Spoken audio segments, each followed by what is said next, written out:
প্ৰায় 50 বছৰ ধৰি সিৰিয়া শাসন কৰি আহিছিল আসাদ ৰাজবংশই।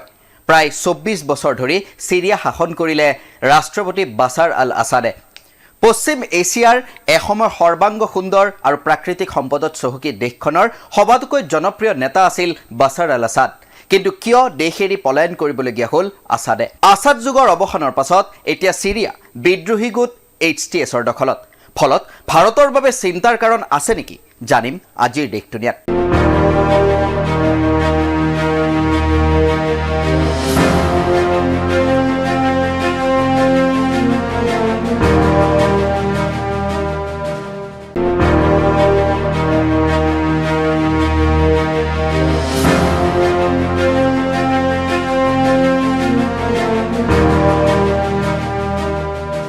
নমস্কাৰ, মই সুদৰ্শন। আপোনালোকে চাই আছে দ্য ক্ৰছ কাৰেণ্টৰ বিশেষ অনুষ্ঠান দেশ দুনিয়া। প্ৰথমে সংক্ষিপ্তভাৱে জানি লওঁ আহক বিদ্ৰোহী গোট HTSৰ কিছু কথা।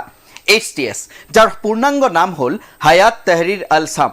এই HTSৰ মুৰব্বী হৈছে আবু মোহাম্মদ আল জুলানি।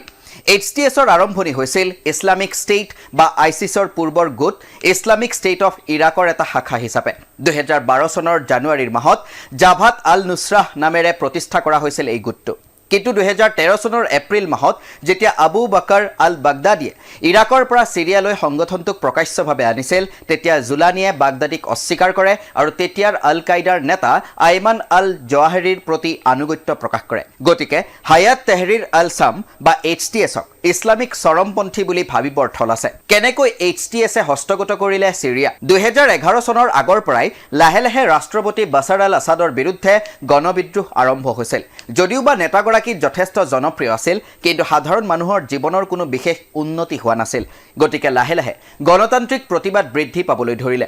কিন্তু সেই প্ৰতিবাদলৈ কেৰেপ নকৰি আসাদে গ্ৰহণ কৰিলে অন্য পন্থা। কঠোৰ হাতেৰে দমন কৰা হ'ল সেই প্ৰতিবাদসমূহ। ফলত 2011 চনত গণতান্ত্ৰিক বিৰোধসমূহ সশস্ত্ৰ বিপ্লৱলৈ পৰ্যবসিত হ'ল। সিৰিয়াৰ উত্তৰ পশ্চিম সীমান্ত অঞ্চলত HTSৰ কিছু প্ৰভুত্ব স্থাপিত হ'ল। লগতে আন বহুতো সশস্ত্ৰ গোটৰ উকমুকনি আৰম্ভ হ'ল। অভিযোগ অনুসৰি আমেৰিকা আৰু তুৰ্কীয়ে বিদ্ৰোহী গোটসমূহক সমৰ্থন জনাবলৈ ধৰিলে। আনহাতে ইৰাণ আৰু ৰাছিয়াই আসাদক সম্পূৰ্ণ সমৰ্থন দিলে। হিজবুল্লাৰেও আসাদৰ সম্পৰ্ক ভাল আছিল বুলি শুনা যায়। তাৰ পাছৰ পৰাই সিৰিয়াত এক কথাত গৃহযুদ্ধ চলি আছে। 2016 চনত HTSে প্ৰথমটো বৃহৎ সফলতা অৰ্জন কৰে। গোটটোৱে সিৰিয়াৰ উত্তৰ পশ্চিম সীমান্তৰ এলেপ্পো দখল কৰে। কিন্তু ৰাছিয়াৰ বিমান বাহিনীৰ আক্ৰমণত HTS পৰাস্ত হয়। HTSে তাৰ পাছত দ্বিতীয় সুযোগ লাভ কৰে এই বছৰ। যোৱা 6 মাহমানৰ পৰা ৰাষ্ট্ৰপতি আসাদৰ বন্ধু ক্ৰমে ৰাছিয়া ইউক্ৰেইনৰ লগত ব্যস্ত, ইৰাণ, ইজৰাইল আৰু আমেৰিকাৰ লগত ব্যস্ত আৰু হিজবুল্লাহ ইজৰাইলৰ আক্ৰমণত প্ৰায় নিশেষ হোৱাৰ পথত। ফলত তুলনামূলকভাৱে ৰাষ্ট্ৰপতি আসাদৰ সেনা বহু দুৰ্বল অৱস্থাত আছিল। এই সুযোগ পূৰ্ণ মাত্ৰাই গ্ৰহণ কৰে HTSে। গতিকে যোৱা 3 মাহত HTSে আক্ৰমণ আৰম্ভ কৰে নতুনকৈ। বিগত এটা সপ্তাহত এই আক্ৰমণ আচৰিত ধৰণে বাঢ়ে। ইখনৰ পাছত সিখন প্ৰাদেশিক ৰাজধানী তথা প্ৰদেশ HTSৰ দখললৈ যায়। দেওবাৰৰ দিনটোলৈ 14 প্ৰাদেশিক ৰাজধানীৰ মাত্ৰ 3খনতহে ৰাষ্ট্ৰপতি আসাদৰ নিয়ন্ত্ৰণ বাকী থাকেগৈ।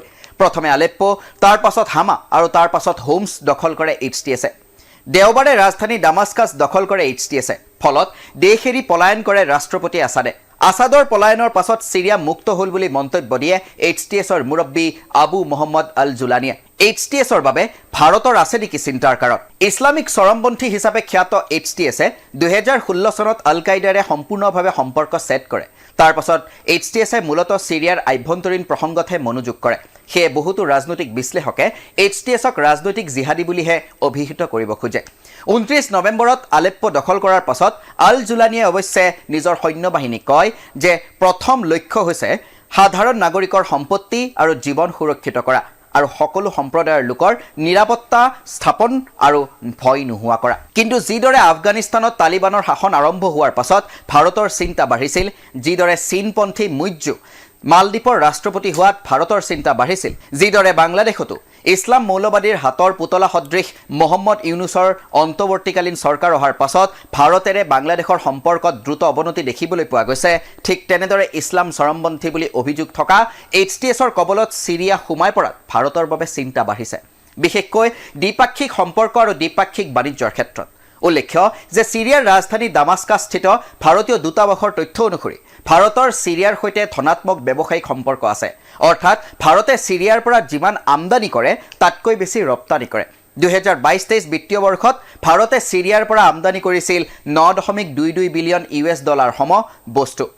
আনহাতে ভাৰতে ছিৰিয়ালৈ ৰপ্তানি কৰিছিল 103.43 বিলিয়ন ডলাৰ সম সেৱা আৰু সামগ্ৰী।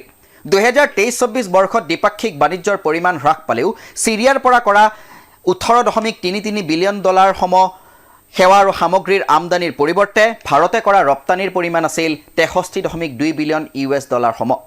গতিকে ছিৰিয়াত নতুন চৰকাৰ কাৰ হয়, নতুন চৰকাৰৰ আদৰ্শ কি হয়, ভাৰতৰ প্ৰতি দৃষ্টিভংগী কেনেকুৱা হয় এই নতুন চৰকাৰৰ, এই সকলোবোৰ কথাৰ বাবে ভাৰতৰ চিন্তা বঢ়াটো স্বাভাৱিক। কিন্তু এই পৰ্যন্ত সুখৰ কথা এয়াই যে ছিৰিয়াস্থিত ভাৰতীয় দূতাবাস কাৰ্যক্ষম হৈ আছে।